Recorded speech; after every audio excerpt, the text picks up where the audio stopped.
Hello everybody and welcome to a new SMB. The pair that I have on the radar right now is GBP NZD, and starting off on the monthly, if we draw the horizontal line right here, we can see shoulder 1, head, shoulder 2.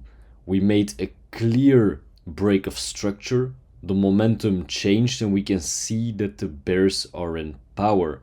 Last week, the weekly candle respected the monthly shoulder, and in the past we can see that there was a lot of liquidity and bears, like you can see on the wick right here, right here, right here, and again right here. So this gives me a very clear indication that we just tapped a very bearish zone and we can have a nice swing to the downside. If we continue to the weekly, we don't have a very clear pattern line zone, but we do see a lot of liquidity starting from the monthly zone. You can see the bears, the bears, the bears, the bulls, again some bulls and bears around this region. If we look to our TP and where the price can go on the weekly, we can see the IC right here, and I expect the bears to go to the downside up until this point.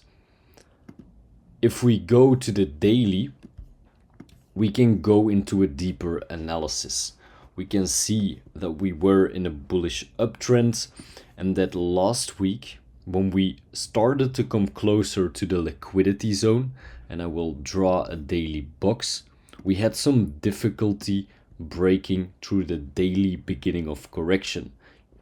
You see a lot of bears, bears, bears, and our last daily close here also respected the bearish beginning of correction on the daily zone of the bullish M. But the bulls persevered and were able to close above it to take the liquidity needed for the bears to go to the downside again.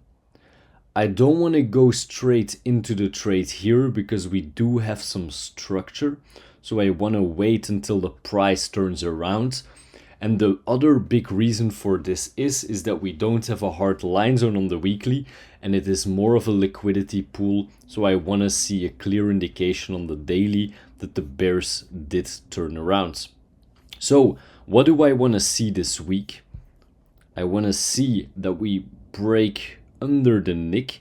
It can be a clear switch of momentum. It doesn't have to be a break of structure. And then we make a retest to go to the downside. I will wait for a 4-hour entry, but if you have more of an aggressive profile as a trader and the 4-hour structure makes that break, you can go directly in the trade on the 4-hour.